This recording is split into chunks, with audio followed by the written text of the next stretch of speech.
فرمایا جب تم سواریوں پر چڑھ جایا کرو اور قرار پکڑ لیا کرو تب یہ کہا کرو وَتَقُولُوا سبحان الذی سخر لنا ھذا، پاک ہے وہ ذات جس نے اس سواری کو ہمارے لیے مسخر فرما دیا، وما کننا لہ مقرنین، ہم تو اس لائق نہیں تھے کہ اس سواری کو اپنے تابع کر سکیں۔ مقرنین کا مطلب ہے لگام ڈال سکیں، مسخر کرنا، جیسے کسی چیز کو ہمیشہ کے لیے دائمی طور پر اپنا غلام بنا لیا جائے اور اپنے مقاصد کے لیے استعمال کیا جائے، اور وہ چیز مجال نہ رکھتی ہو کہ مالک کی مرضی کے خلاف کوئی بات کر سکے۔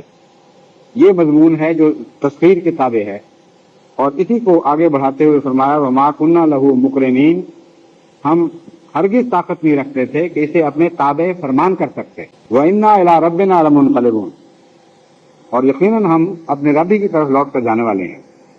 اور اللہ تعالیٰ ہمیں سکھاتا ہے کہ جب ان سواریوں پر بیٹھا کرو تو یہ دعا کیا کرو کہ بظاہر ہم یہ سمجھتے ہیں کہ ہم نے قابو کر لی ہے، لیکن امر واقعہ یہ ہے کہ تیرے ہی قابو ہیں۔ اگر تیرا قانون قدرت ساتھ نہ دے تو یہ سواریاں ہرگز ہمارے قابو نہیں آ سکتی۔ اور واقعہ یہی ہے کہ موجودہ دور میں جب بھی سائنسدانوں نے تکبر کیے ہیں، خصوصاً سواریوں کے معاملے میں، تو ہمیشہ ان کو منہ کی کھانی پڑی ہے۔ لیکن اس کے ساتھ ایک اور بھی کلمہ زائد فرما دیا گیا جو بہت ہی پرلطف کلمہ ہے، وہ یہ ہے وَإِنَّا إِلَىٰ رَبِّنَا لَمُنْقَلِبُونَ، ہم نے آخر خدا ہی کی طرف جانا ہے۔ بہت گہرا مضمون ہے جو اس کلمے میں بیان فرمایا گیا۔ ایک یہ کہ سواریوں پر بیٹھتے ہوئے، خصوصاً خطرناک سواریوں پر بیٹھتے ہوئے، خدا کے مومن بندے دعائیں تو کرتے ہیں لیکن ڈرتے نہیں ہیں۔ وہ دعا کرنے کے ساتھ یہ بھی کہتے ہیں کہ اے خدا یہ تو عارضی سفر ہے، اصل سفر تو ہمارا تیری طرف ہونا ہے، اس لیے اگر تیری مرضی یہ ہو کہ یہ جہاز غرق ہو جائے، ہم اپنے وطن واپس نہ بھی جا سکیں، تو اصل وطن تو وہ ہے جہاں تو ہے، جہاں تجھ سے جا کر ملنا ہے۔ اس لیے ہم یقین رکھتے ہیں انا الی ربنا لمنقلبون، ہم تو یقیناً اپنے رب کی طرف لوٹائے جائیں گے۔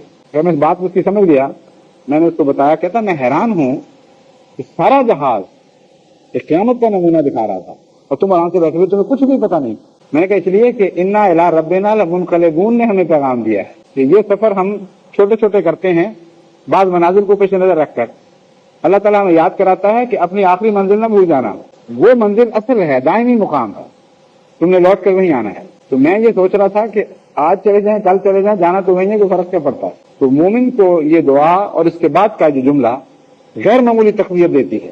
اول تو یہ کہ اس دعا کی برکت سے میرا ایمان ہے کہ بہت سے حادثات سے مومن بچایا جاتا ہے، اور جہاں مقدر ہو بھی وہاں بڑی شان اور تمانیت کے ساتھ خدا کے حکم کے سامنے سر تسلیم خم کرتا ہے۔